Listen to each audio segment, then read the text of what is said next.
Goodbye, puffy jacket. Is it freezing where y'all are? You warmed me well. Oh my god, it's like in the 30s. There was ice on... Still dog hair on my microphone. Fish fillet. We're real good shape today. I still want to know how dog hair got on the microphone.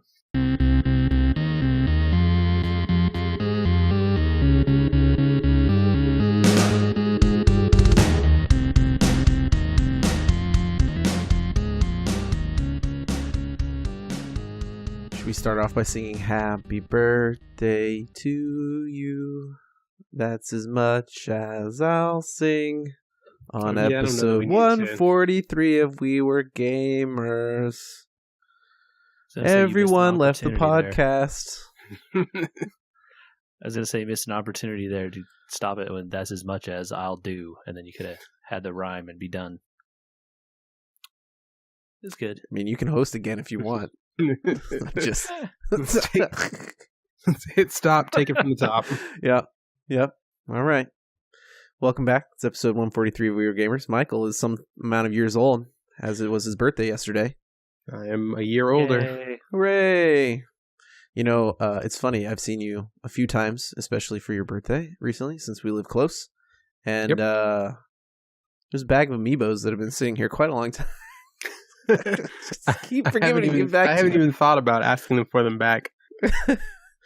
It's almost like they didn't matter. Ooh, poor amiibo. I mean, the circles in the dust are going to fill with their own dust without them here, JJ. I mean, yeah, that's sad in its own way. Welcome back, everybody. I hope everyone had a great weekend since we last saw each other. I'm Andy. Michael's here. Hi, everybody. JJ as well. Hello.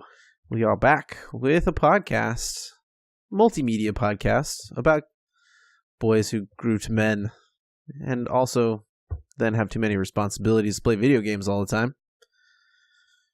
Don't we know it? Sad state of affairs. How's everybody? Doing pretty good. Had a fun outing we went on this weekend. Went and saw a college basketball game. That was a good time. I like college basketball more than NBA basketball. So I like it better in some ways and less in others. They don't score much? I mean, they do, but the pace of play is generally slower, so the overall points are less. Mm-hmm. You definitely see people mess up a lot more. I think the top 10 teams end up like NBA teams where they have their star or two stars. And you're always talking about those teams with their stars. And Michael is going to weigh in here because he follows way more college sports than I think either of us. But beyond that, when you get to smaller teams, it's kind of definitely more of a team game. And that's somewhat more interesting than watching dudes dunk all the time like the NBA. Yeah, I think the college game is more of a team game in general.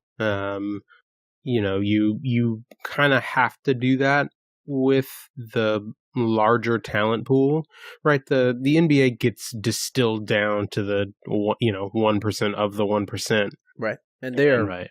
Very clearly, we want to be upfront here. NBA players are extremely talented and good at what they do. Yes, I'm not denigrating them at all. Yeah, no, absolutely. The NBA isn't good. It's that they might be too good. Yeah, because there are other less skilled players on the court, it makes the game play differently. Yeah. Yeah, and I think my biggest issue with the NBA and why I watch a whole lot less of it is that frequently it feels like for anywhere between half to 3/4 of the season, depending on the team, a team can just sort of phone it in for 3/4 and then show up in the fourth quarter and blow the other team out. Yep. That's not entertaining basketball to me. I like the nature of the college game where the players tend to play hard for 40 minutes. Yeah. And I think that, if there's a team in this particular game that we saw, each team had a center who was like 6'10". Okay. And so you can game around that where like they have one guy who's crazy, but then you just like, you don't go into the, like, you don't go down low on them, so then you're just shooting from the outside and, threes and stuff. So, it was interesting. It was fun. Our local San Diego State team won, so that was great. Nice. Well, I like leading off with our little newsy segment, and I think that it's a good time to get into it because there's some big news that broke today. Oh, Hulu and Disney. Did you hear about this? I haven't heard this. No. Marvel, what? Hulu, Disney announced this morning that they will be airing 4 separate Marvel series. Marvel's MODOK, Hitmonkey, Tigra and Dazzler, and Howard the Duck. Does this confirm that those characters will not show up in the MCU? It does. They will also get a 5th series after they all get in one series order called The Offenders. Okay. I see what they did there. Hulu is also open to reviving the Daredevil, Punisher, Luke Cage, Defenders, etc. in the future. I have a major question about this. Yes, there are several questions. Yep. Doesn't Disney's streaming service launch this year? I don't know that they've said when it launches yet. I think it's supposed to launch this year, but they have not given a date, though. Wouldn't having like a megaton of Marvel shows popping off when you launch your service be a good draw? Aren't they going to do that anyway by putting Captain Marvel and then probably Avengers Infinity War 2 on it? I mean, yeah, but you'll have already seen those movies. I'm saying, but didn't they, wasn't there an announcement that there's a Loki series coming? Okay, well, Loki's cool. That's one. I understand. I think I get it. I think that they bought Fox and Fox has a stake in Hulu, so maybe they need to buoy their Hulu stake so that they can sell it off before they move all these shows again. I mean, Disney has a lot of money. What if they just put money into everything that they own instead of consolidating it? He's got a point. Yeah. can't argue with that. I feel like they have enough, but I'm not a business guy over here. Fair point. I was an interesting choice of slated shows. Howard the Duck might have a following, but I'm not sure Hitmonkey. I was going to ask, do they know that MODOK stands for like mechanized organism designed only for killing? I'm sure. I'm sure someone has told them. I mean, all these animated series say they're for adults. Okay. And Howard the Duck is not going to be for kids. No. Right. No. Yeah, absolutely not.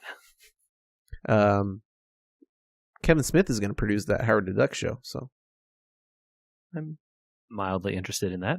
That feels like a good fit. It could work. I think MODOK is hilarious as an idea for a character, so I want to see that only because I think that character is too dumb to possibly helm a series. All right, well, I think we solved it. I was a little bit confused as to their use of a new streaming partner other than Netflix, but you're right, JJ. They just don't own a stake in Netflix, and why not put money everywhere? And since you were right, you get to go next. All right. Well, my news item is that I believe this week or in a few days, Civilization 6 is getting a new expansion called The Gathering Storm, and it is pretty darn cool from what I have seen. Okay, so lay out for us what they added in the last expansion and what they're adding in this expansion, because Civ 6 is not Civ 5, and it was a very different game. So very true. I think that people... Here's the arc of the last couple Civ games, right? Civ 5 releases. Everyone goes, man, this game is bad compared to Civ 4 that has all these great expansions. Civ 5 releases its first expansion. People are like, it's pretty good, I guess, now. But Civ 4 still has all this other stuff. And then Civ 5 releases its second expansion. Like, all right, this is like really good now. People should play Civ 5, yeah. That's true. That's and very Civ true. 6 seems like it has followed exactly the same path. Do you think that it's because of the designers having this plan? Like, I know the designer for Civ 5 ended up leaving there and making his own game, but he had a roadmap of the things he wanted in the game, and they're just like, this is too many systems. We can't put them all in the game. We have to launch and get money. I think that's some of it. I think some of it is like, if they could spend another 2 years making the game, they could put all that stuff in at the start, but then they couldn't charge $60 and it would need to be more, to like cover that extra time or whatever. Okay. So I don't know that. Anyway, the expansion coming out of the Gathering Storm adds weather effects. That basically like natural disasters and stuff that can happen on your land. So if you plant near a river, it can flood and destroy your improvements, or you plant near a mountain, it could turn into a volcano and like destroy the land around it. But then that volcanic soil is super fertile in later years, so you get like bonuses to that stuff. Similar with floodplains. You can get tornadoes and hurricanes and all sorts of stuff like this that, basically going to require you to invest something, right? Because you then have to rebuild the tiles after the natural disaster. But they get some sorts of bonuses for it. So if you choose, not to build near the river for that, well, you're missing out on all those river bonuses. So that's like an interesting little twist to the sort of strategic layer there. It also brings back some of the diplomatic gameplay that has been missing from the series up to this far, at least in Civ 6. One of the weakest parts of the series overall, so maybe this is a good thing to have waited this long? Maybe. I haven't played it yet, so I can't say, but some of the videos and stuff I've watched talk about it pretty extensively. Diplomatic victory is back now. You can actually win via world diplomacy declaring you the best. You can get little favors from people for doing things for them, or giving them, resources and stuff when they call for aid, that kind of stuff. You can cash those favors in to get them to do stuff that you want in terms of policy. And, a few new races, including the Maori, I think is how you pronounce that, yes. Who are really into nature and get bonuses for not developing their forests and stuff like that. So like not building factories. Huh. Yeah. And I think Canada and Norway and a couple other races, I think, as well. Please just tell me that when you play as the Maori, you can have them do a haka. I don't know. They should, though. That'd be pretty sweet. That is all I want to see. The Maori start on a raft in the water instead of on the land. So you get your settler is in the ocean to start the game instead of being on a land tile, and then you have to walk around. Well, at least you probably can't get hit. That's actually pretty cool because early game in Civ, no one's on the water. Exactly. So you can get to, maybe you sacrifice a couple turns moving to an island or whatever, but you could potentially be all on your own that way. Also, you can see several different squares away of shore. You can pick your favorite landing spot or whatever to form your town. That's cool. That's a neat twist. Yeah. So I'm tentatively interested in it. It's still the Civ expansion price of $40, which seems kind of like a lot, but also generally you end up playing those Civ games for hundreds of hours. So yeah, it's unfortunately Civ has priced itself for me into that it's got to be the Game of the Year edition level of thing. I love and have put 100 hours plus into Civ 5, but sorry, this is the second expansion, so that Game of the Year edition should be forthcoming here in maybe 6 months or so, I would guess. Yeah. So keep a lookout for that. I'm interested in checking it out. I don't know if I'll be diving into it right away, but I'm always curious. I have liked Civ 6. I liked that last expansion they put out. I think it added quite a bit to the game. So I'm interested to try this out. Might be a little bit before I get to dive in. Nice. Michael. I found one that was interesting. It's not really gaming related, but it does. I said we were a multimedia podcast. Yes. And this is definitely media. And it touches on some interesting things that you guys discussed, I think, a good ways back with some of the net neutrality stuff. Oh, no. Did you guys hear about the plans in Russia to disconnect the entire country from the internet? I mean, is this a real story? Yes, this is a real story. They want their own internet or something? No, it's not permanent. So there's a law in draft. It was introduced into Parliament in December that says that Russian service providers should be able to ensure the independence of the Russian internet in the case of a foreign attack, i.e. be able to basically cut ties to anyone outside Russia being able to get into the Russian internet space.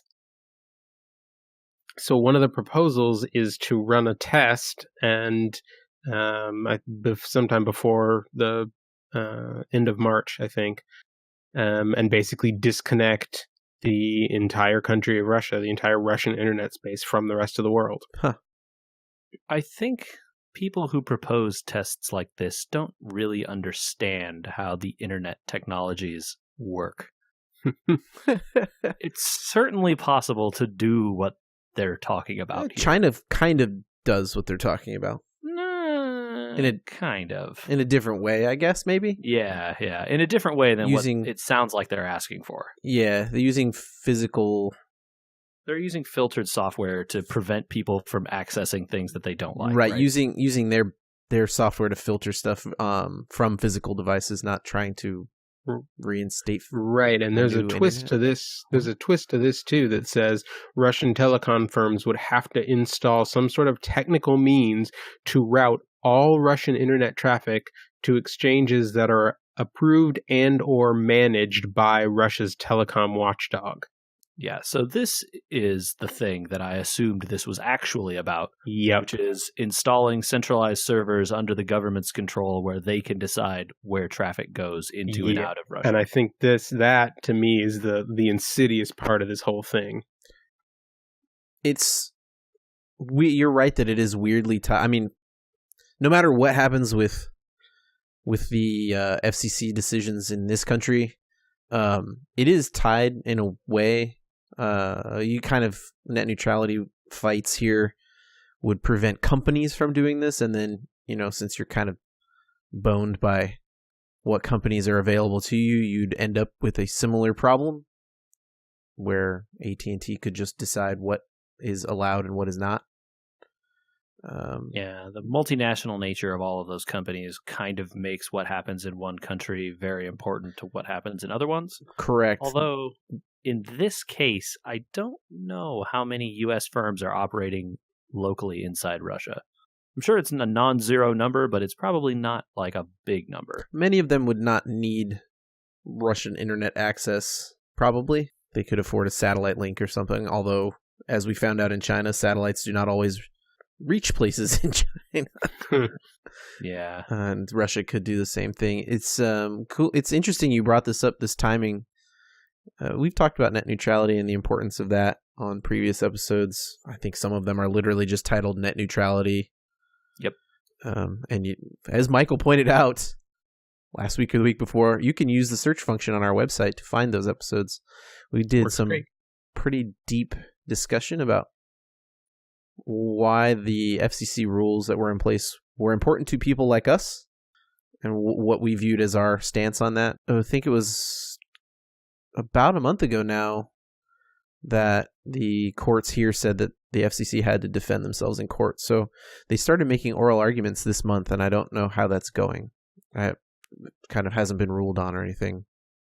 Yeah, I mean, the arguments are interesting, but really it doesn't matter until the rulings start coming down. That's probably a few months away. So yeah, and then the appeals rulings and all that sort of stuff has to go through. Yeah. But 22 states and DC are all on the same side and making oral arguments against the current FCC administrators and their decisions. So we'll see how that filters out. It's going to be interesting. Yep. Thank you, Michael. That's it's always good to keep things in perspective, I guess. It could be worse. I heard that one this morning and I looked into it more after hearing a radio blurb about it because I found it super fascinating. The funny thing to me is that the way the protocols work, like all the various routers and stuff that route the traffic around the internet, they just create big tables of where all the other routers are, and they just send the traffic to the closest and best route for whatever thing they're trying to reach, right? Well, so they're saying just hey man, everything that isn't in this list of things you can't talk to anymore. It's like, but that's not how the traffic works. You could just find it because it's still connected. Unless they're physically talking about unplugging cables, in which case they're going to dig in under the ground and cut these huge cables. I don't think so. Yeah, and that's how China works the opposite way, and to achieve their goal is to say, okay, we know where these things are located. Let's use software on them. Yeah, so that's, but it requires this first step of having a government middleman, between everyone and the outside. So interesting to see what happens in Russia there in the next little bit. All right, let's pick it back up here. Woo! I could pick it up. I played a video game this week. Uh-oh. Oh, Yeah. It was a well-liked video game from the past year. Okay. And I died a lot playing it because it is a very difficult platforming game. Super Meat Boy Forever. No, Super Meat Boy Forever is not out. Oh. But it's called Celeste. Oh. Ooh. I saw a little bit of the Games Done Quick Celeste speed run. I don't know what those people are doing because my play does not look anything like that. I want to know what they were doing that I'm not, because that's some stuff. Give the people a little bit of a visual primer here, because Celeste is a intimately visual game for a lot of reasons that we won't spoil here. Yeah, so Celeste is a platforming game. You play as a red-haired girl who is climbing a mountain. And it is both literal and figurative. The story of the game involves her and her struggle to physically climb this mountain, as well as deal with the mountain of her own personal problems in her life while she is climbing this mountain. And boy, is it hard. They, much like Super Meat Boy, if people have played that game, they stick these little extra bits you can collect in the various screens. In this case, in Meat Boy, I think they were little bandages. But in this game, they're little strawberries. And man, do they make you work to collect those strawberries, let me tell you. Now, if you collect them and then die, are they still collected? You can. So the way it works is if you pick up a strawberry, you then have to generally land on solid ground before you can pick it up, or before it counts as being collected. Okay, so you can't just jump to the strawberry on your way to dying and have it count. Oh no, absolutely not. You have to then land or in some cases land in a specific zone, but generally land back with your feet on the ground. Huh.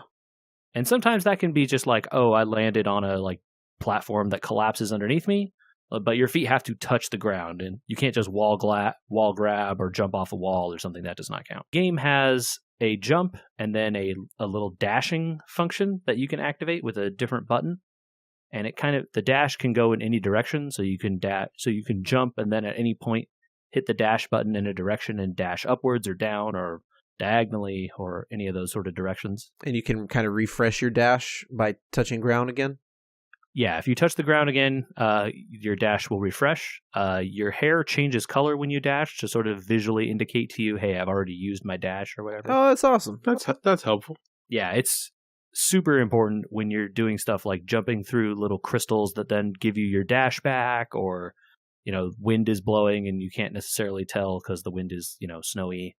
Mm-hmm. It's pretty good. But I cannot emphasize this game is difficult. I think they have some nice accessibility modes. So if the game becomes too hard, you can turn on some stuff where maybe you can't die by falling off the bottom of the screen, or there's all sorts of ways to help you in terms of that stuff, which I think is cool. Because if sometimes I just don't want to deal with how difficult it is. So they help you in those ways if you want it. In general, I'm playing with that stuff off. I think I died over 600 times in one level, or one chapter, I guess. Wow. It's more than a level. But does it keep track for you? Yes. Oh, no. When you finish the chapter, it lists your death count. Oh, I don't think I would want that. It's It's kind of cool because they play it the game, like other kinds of these difficult platforming games. When you die, you respawn again very quickly, and the music doesn't restart; it just keeps going. So you kind of get a redo, and then you can see like, hey, I was able to persevere through all of this stuff despite dying 600 times. Nice. Good that you can see it that way. Yeah. I think they even the loading screen tips and stuff even say, hey, your death count is like a badge of pride. You did it, good job, kind of stuff. So wear this game. Yeah, they're trying to help you along there. Sweet. So something I did not realize about the game until just very recently is that Celeste is not the name of the main character. No, it is the name of the mountain. Yeah. Ooh. Okay. Teaser, but not a spoiler, I guess. Nice. JJ played one of the best games of last year. Michael, are you playing one of the best games of next year? I don't know. I don't know if it'll be next year or not. But yeah, so I took advantage of the Steam sale last week, and I got myself a couple of games, one of which is still in alpha. You're a brave man. It is a I didn't realize when I first went to pick it up that it was in alpha, because it looked pretty polished. And I came to find out sort of after the fact that it was in alpha still, that it had been kickstarted by a studio, a small studio out of France. Not their first game, but they did kickstart this one. And it's the first time I've ever played a game that is in alpha. What is the name of this game? It's called Edge of Eternity. Okay, cool. I've been in a couple of betas before, but this is... What kind of betas though? Like Blizzard betas? No, I don't think I have ever done a Blizzard beta, which is basically a version 0.99.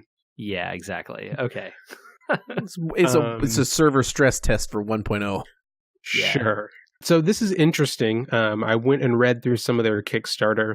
They plan to sort of release they likened it to an anime. They're releasing episodes as part of their alpha. So they'll build out a part of the world and more of the story and some additional side quests and release it. And you can sort of progress a little bit at a time through their build, so you get more of the story as they expand the world. And I think they already have the first 4 of these mapped out for over the course of this year. Obviously, with more to come. It's been a lot of fun. It's an open world RPG. It is turn-based combat, not live combat. So your 2 characters start out on one patch on a what's the shape? Hexagonal grid, and you can move in and out of range of your melee attacks and your enemy's melee attacks. You can move back to cast magic so that your turn's not interrupted. That's there interesting. are almost no one uses hex grids. Yeah, it put me in mind of JJ. You'll have to refresh me. I don't remember if the combat is this way, but the map is hex grid on Xenoblade Chronicles 2. I don't think the combat is. I think the combat in all those games is live combat. Yeah, there's it's kind of just like running around and hitting buttons and stuff, and then you attack when you're in range or not. It has a lot of things that I like about open world RPGs. There's tons of collectibles as you're running around.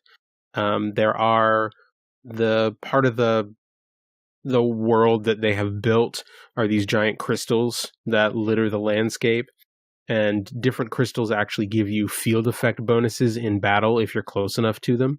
So there are crystals that heal you, crystals that increase your attack, crystals that shield you from taking damage, which is interesting. And then there are also, because a war is going on as part of the storyline, there's like siege equipment lying around as well. So if you run into an enemy close enough to it, there are like electricity crossbows.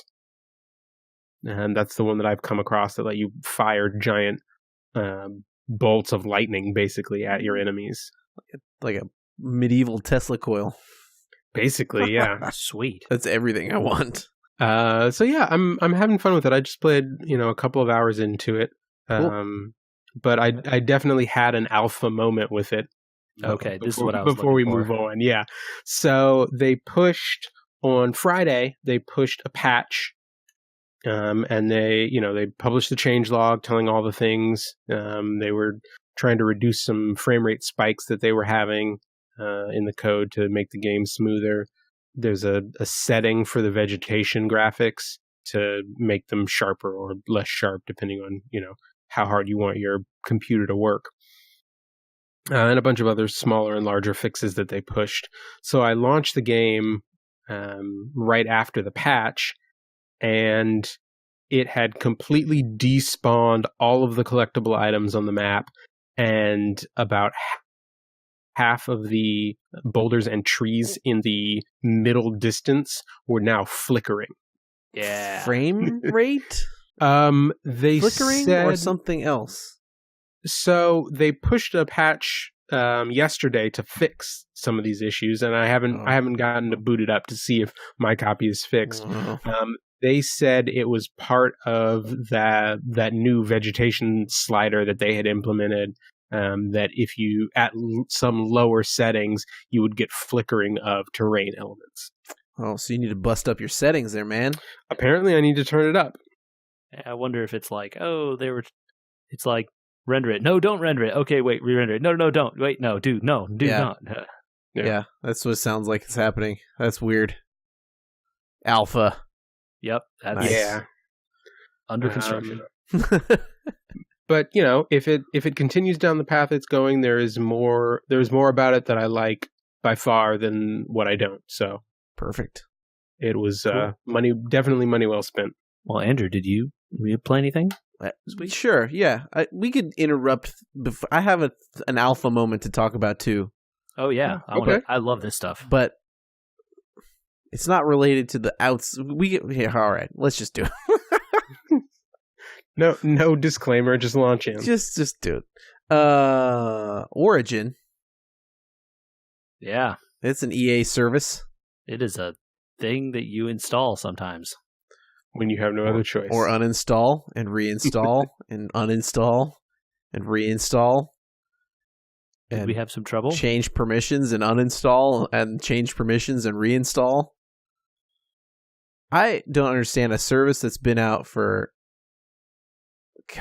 8 years? It's been quite a while, yeah. How can you not just install a game? You got to have the service installed so you can install the game, though. Yes, I've had the service installed for a long time. But was it up to date? Yes, because it keeps itself up to date. Oh, man, don't enable that stuff. Disable that all the time. Holy smokes, that's the problem right there. EA launched a new game this past week called Apex Legends. We didn't talk about it on the last podcast, even though it had just come out, because we didn't know anything about it. And we hadn't played it at that point. Hadn't played it, and I sent out a tweet on our account. I spent over an hour trying to figure out how just to install that game, and it sounds like I was not the only one. Origin is not an easy system to use, I will say. Origin has no good coding in it at all. Okay, that's an exaggeration. No. Wow. The guy who put +1 on that variable, you did a bad job, dude. Sorry. One job. But install games. Yeah, it's not good, I will say. I'm not a big fan of the Origin part. Should we talk about the Apex Legends part? Yes. The champion mythos, or yes. The name's real dumb. Let's just get that out of the way. I don't think this is a good name for a game. We're going to preface this. This is a podcast. I think the remaining things on this are kind of like a shared experience podcast. JJ and I both tried this out because no one wants to do it alone. The naming conventions are dumb. I have played some games solo, and I had more fun together. Yes. The naming conventions are dumb because Yes, they call characters two different things. You're a legend, but also you're a champion. You're the Apex legend, which is the top legend, which means that you're the legend. But you could also, in theory, not be a legend, but you could be in the Apex. And there are champions of the legends. And those are the best legend? They really did a thing naming it this. It's sure, yeah, naming cluster. And the weapons are also a naming cluster. Man, you and I played for what, a good 2 hours 2 almost? hours. Hour and a half? 2 Sure. hours? Yeah. This is the new hotness. If no one has heard about this. It's a battle royale game, which is popular with the kids. It sure is the streaming darling, because it came out and Ninja and all the big Fortnite players and all the ex Call of Duty players and a whole bunch of ex Overwatch players have all jumped on, and it was paid the first couple days it was out. EA threw some money down and said, hey, people go play this for money. And since then, they got enough people to watch their streams that way that they have continued to hold the top spot over Fortnite with concurrent streams on Twitch. Like JJ said, it's a battle royale game, but unlike the previous iterations of battle royale, you are not in a third-person mode, although I guess the Call of Duty Black Ops Blackout mode is first-person. Yeah. Which is Activision's this game is also battle royale. Free, I guess that's worth pointing out. This game is free mostly, like Fortnite, unlike Blackout. Call it Blackout, right? The two PUBG. big ones, I guess. PUBG not free either. I guess PUBG is still one of the big ones outside of the U.S., but no longer in the U.S. I think it still has a decent sized market, but I'm not downselling it. Not the market, number one. yeah, sure. Like we talked about BattleTech for more episodes than we probably should if we were talking market cap of that versus PUBG. But thankfully, we don't do that on this podcast. Yeah.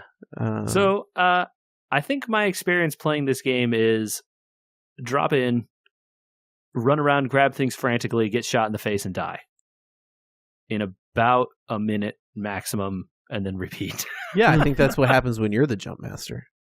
I don't understand how to play this game. You have to play the game in teams. No matter what you do, you cannot play solo. I guess you could play solo by just you will lose piecing on your team, play in teams, and not staying near them and jumping on your own. I don't know why you would do that, because everybody else is running around in teams.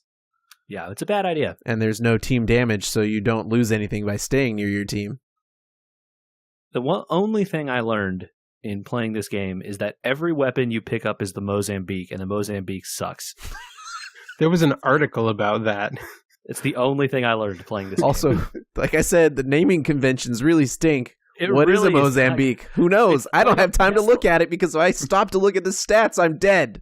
It's like a pistol-like shotgun thing, I guess. I don't know. It's terrible, because every weapon I try to pick, because I have no idea what any of the weapons. I just run around spamming the pickup button and grab everything that I see. Sure. And then there's about 4 different types of point them at people, and then realize after I fire the first shot that this is a shotgun and that guy's way over there, and now I'm dead. Yep. And there's no way to tell based on the visual model. Half the guns look the same. Yeah, there's like, this is a smaller looking gun, so that's probably like a pistol, maybe. But then some of the pistols are shotguns. Some of the things that look like shotguns are the longest range sniper rifles in the game.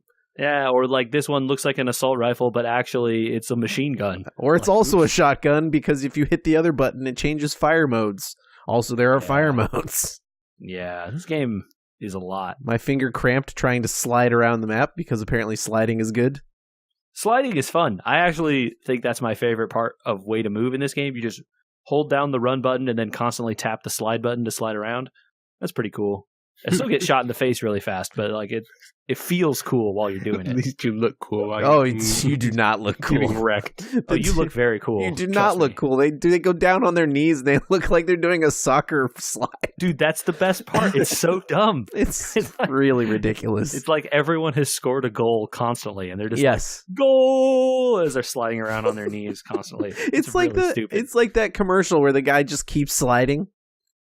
Yes, exactly. Yeah. Slides out the stadium and down the street into the pub, and it's good.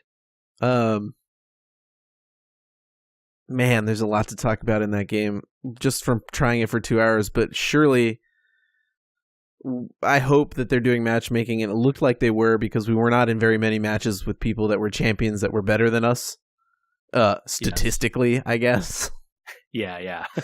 Obviously, skill level wise, we cannot be near the top. Of the 20 teams that were playing in that game, I think we maxed out at top 12, and that was when I jumped us to the far side of the map so we can actually read stats. Yeah, I think if you want to play that game, hiding for the first 2/3 of the match is a good idea. Just grab some stuff, stay in the circle, and then just stay in a building and hide. Don't go anywhere. Yeah, PUBG style, right? Yeah. I don't know that helps you actually get any good at the game, but at least it will let you walk around and figure out what are these attachments and should I have a scope on this gun? Because we forgot that part. Why did I put a scope on this shotgun? That's dumb. Why does it even let you do this? Every gun has 5 slots for things you can put on it. I think it's 30 slots, but yes. I definitely had a FAMAS or a P90 style thing that they of course named something else. Yes, all of them have dumb names that are impossible to figure out what is what. That had 4 or 5 slots on it for a stock, a barrel, a clip, all adjustments, and you can find different. And you're supposed to all learn all this when you run around a corner and there's a guy there already. Yeah, it's kind of a lot. There is a training mode that I found. No, and you can, yes. After we said there was no training mode, there is. Well, the training mode doesn't let you do very much. You could pick up the guns and shoot them. That's about all you can do. Okay. So I guess you could go in there and learn the names of the guns and how they shoot and stuff if you wanted, but that's not. You're not playing the game. You're shooting at stationary targets. That would still help a little bit. It doesn't teach you anything about any of the attachment stuff, though, so don't expect any of that for, what you need. Let's see. Today is Monday. We record on Monday the 11th. As of Monday the 11th, EA says they have 25 million players. It's pretty good when your game costs literally no dollars. You can pay for 2 added legends right now. They say they're going to add a battle pass, and it looks like they'll keep adding different things each season. So you would assume they have a battle pass every season after this season, and then add a new legend next season, and then they would add a battle pass and a legend, Yeah, seems like they're doing a real live game thing with this, which is hopefully, because cool. You have to keep up with Fortnite, so in terms of that stuff. I don't get a beat on how much staying power it has. I don't understand. People certainly like it a lot right now, but it's hard to say if they will continue to like it a lot a month from now or not. Will the luster fade? Yeah. One of the things about Fortnite that seems to have grasped people was the third-personage, cartoonish ridiculousness of that game, where they would just add crazy stuff all the time, and they're say what you want about the dances, but the dances were a huge thing, and well, and definitely they had a lot of fun with their own game, right? They're we're making it so that this area of the map, everyone just jumps at quadruple height while you're here. Right.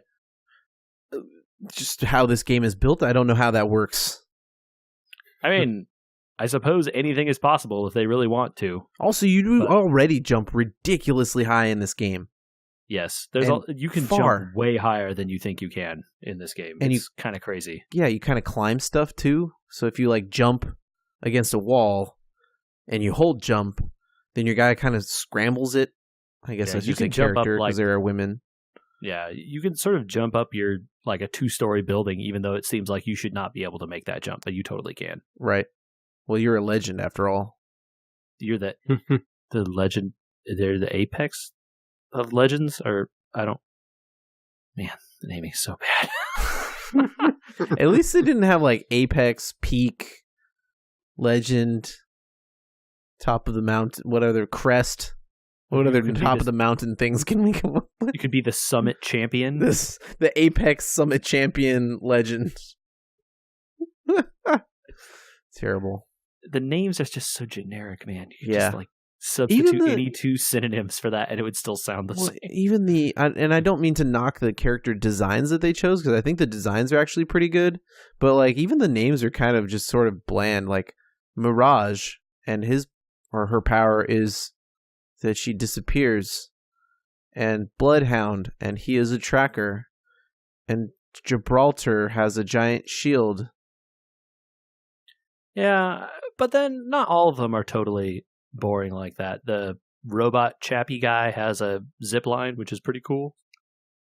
I mean, he's the most interesting one, but his name is Pathfinder. One of the people calls down a thing and then has a bunch of loot in it. That's kind of sweet. Okay, my favorite character so far, I think. She's the healer. The lifeline one? Yeah, the healer one. Mm-hmm. That one's pretty good. I think I like that one, and I like Gibraltar. I guess they're like call signs a little bit, but some of the names are a little on the nose. Go figure. I wish I could play the offensive ones more so that I could actually use their abilities to see if I like them, but I feel like I die so fast that I never get a chance to use half the abilities on people. I used that smoke. It was fun. I have no idea if I like them. Throwing smoke everywhere was great. All right, shared experience number 2. Literally number 2. Speaking of scenes where you slide around on your knees for too long. JJ, I think we both saw the same movie over the weekend. Yeah, we did. Was everything awesome? Everything was not awesome. That's an unrealistic expectation. But it works out in the end. It does. The Lego Movie 2, the second part, Michael and I both saw this past weekend. And you know what? That movie is pretty good. Is it an actual second part, or is it more like a second story? Because this doesn't seem like there was anything to continue. Like, obviously, Legos are still persistent, and you can come up with more stories for Legos, because they're made of plastic and they're around forever.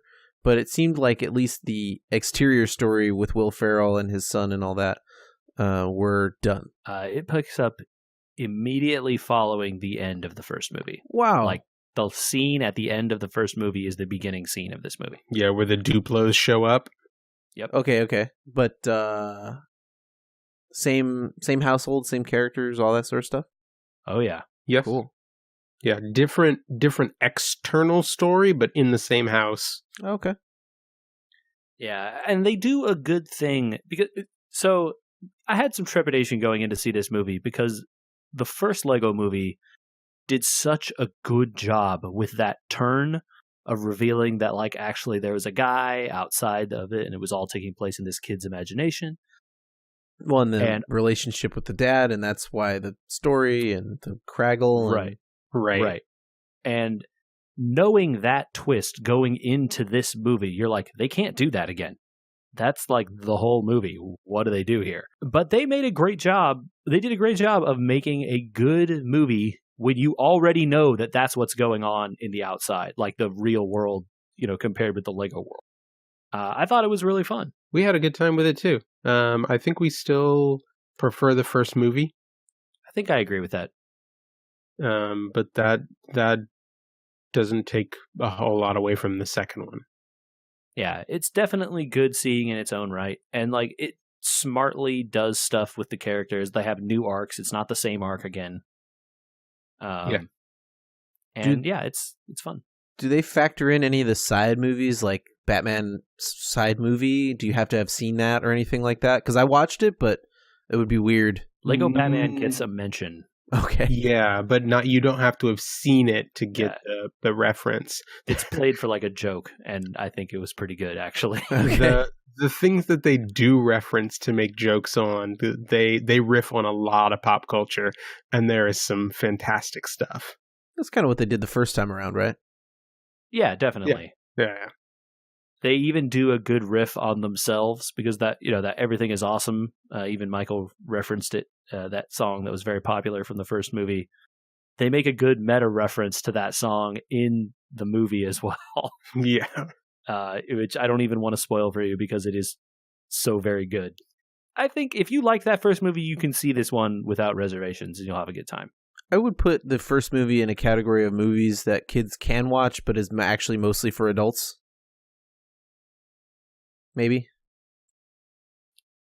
Yeah, there's definitely, as an adult, you definitely get a lot more out of the jokes, I think, than kids do. But it's definitely like kids aren't going to dislike it. Same here with the second one then? Yeah. There's definitely a lot of, like, I was laughing at several points in that theater, and there were, like, it was like me and my wife laughing and maybe no one else. Yeah, we definitely had those moments too. It's like, oh, the kids are laughing at different stuff. Oh. All right. The music is good. The music is good in this one as well. Yes, they did a great job with the music once again, and there are certain songs that have been stuck inside my head, and there's nothing I can do about it. Yeah, earworm. There's one song that is literally called the catchy song. Yes, they just earwormed you on purpose. Yes, the song tells you what it's going to do, and then it does it. It's actually a plot point. Speaking of things that are going to do what they're going to do what they're going to do ahead of time? Michael, you reminded me about a show that I had kind of forgotten about a little bit this past weekend. Okay. Hot Ones. Oh, web series. Great show. Yes, it is. If anybody hasn't seen it, they have a YouTube channel called First We Feast, I think that's right. And they have a show on there called Hot Ones where they interview celebrities while they eat hot wings.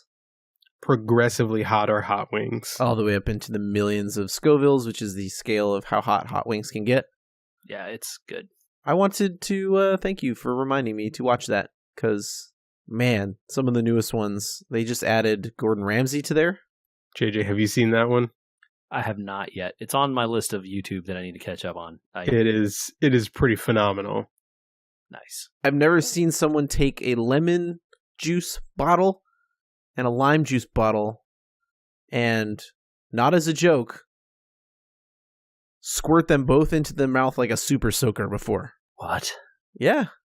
Okay. Well, it's moving up very rapidly towards the top of that list. I think I sold it to Andy when I told him about it, that one of the best parts of watching it is that he is trying to be very composed Gordon Ramsay for the interview, and the fact that he's being asked all these questions about his career and his life, and because his kids told him to come on.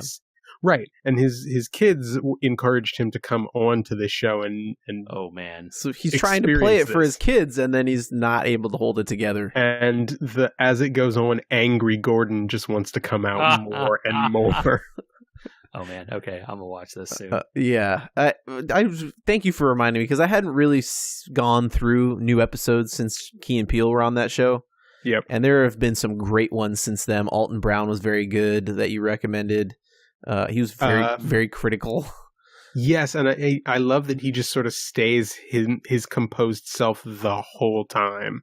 I know we're not experienced interviewers. The interviewer seems like he is constantly starstruck and trying to get across very good, but also somewhat maybe too complicated questions for people like Jack Black, who get in there and are like combating millions of Scovilles, and they're just like, I don't know, man. I can't answer that question right now. My stomach feels like it's going to fall out. I can't breathe. Yeah. So I've heard that the Weird Al one is really good. Did you know that those yellow Mexican peppers that you get at like In-N-Out, etc., have an actual name?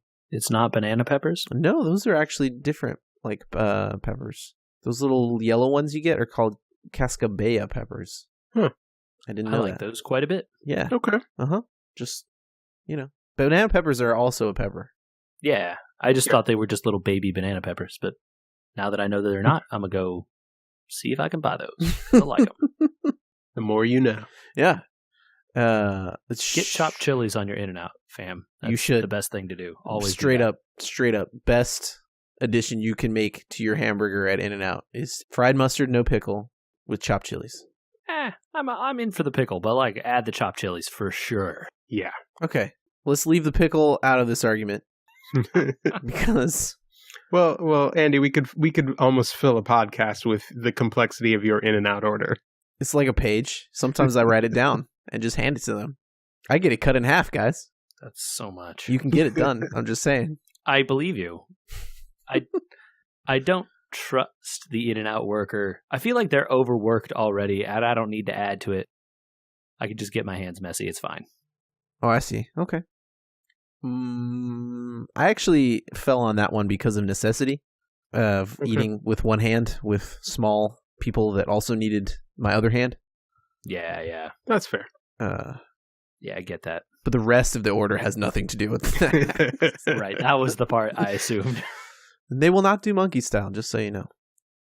No, they have gotten rid of that. Mm-hmm. I don't know that I ever knew what that was. Fries in your burger? Okay. Yeah, I definitely didn't know that. Mm-hmm. I don't think I ever needed that. I'm not sure fries anybody in a needs burrito, I'm down with fries in a burrito. California style burrito. Cali I style. don't need them in a burger. You guys are making me hungry, and I've already had dinner. I want to throw some shade at somebody real quick, though. Ooh, good way to end it. Let's do it. End it? Oh, okay. Oh. Okay. Or not. I guess we're done. See you later, We Were Gamers. No, real quick. The YouTube app on Switch, not good. I was in bed, and I already had my Switch in my hands for a different reason. And I was like, I'm going to watch this Hot Ones show, and I hear there's an app on here I can do it with.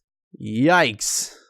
You could do it with it technically, but maybe should you not ever want to. No, unless you know exactly what you want to watch, don't touch it. Don't do it. I promised I wasn't going to talk about Smash, but since we're talking about my Switch. And this podcast, I'm sorry, just has to end now. Hold on. Throwing shade was a good way to end it. Oh, damn. All right, we'll give Andrew the Smash minute here. Smash minute. 60 seconds on the clock. Here we go. Started already. Let's go. Oh, dang it. Smash 2.0 came out. They did really, really good patch notes, so I want to give them props for that. The tournament this past weekend that came out was the North American Open, and they had ridiculous games with items on, and I quite like items on, but people in the professional community don't. But you should go watch those VODs because D1 and something 9, not Cloud 9, Whole 9 Grains, maybe was his name, are extremely good commentators. And if you want to know anything actually about Smash and how it works, they are really good teachers for that. The Piranha Plant is ridiculous. And I made a discovery about the Spirit Board and how it works, but I need more than 60 seconds for that. So will you give me another one? I don't know. Michael, does he need a second minute? I mean, he only used 50 seconds of the first one, so go for it. I've never discovered something in a game before, and I was really proud of myself. The way that they programmed how you get to fight new spirits in that game makes a lot of sense because it's doing a checksum on your inventory. So it's like, oh, he doesn't have that spirit in his inventory. We need to give him that on the spirit board. The problem is that they also added spirits to the game that upgrade themselves. So you level them up, and then they're no longer in your inventory because you've enhanced them beyond, and they become a new spirit.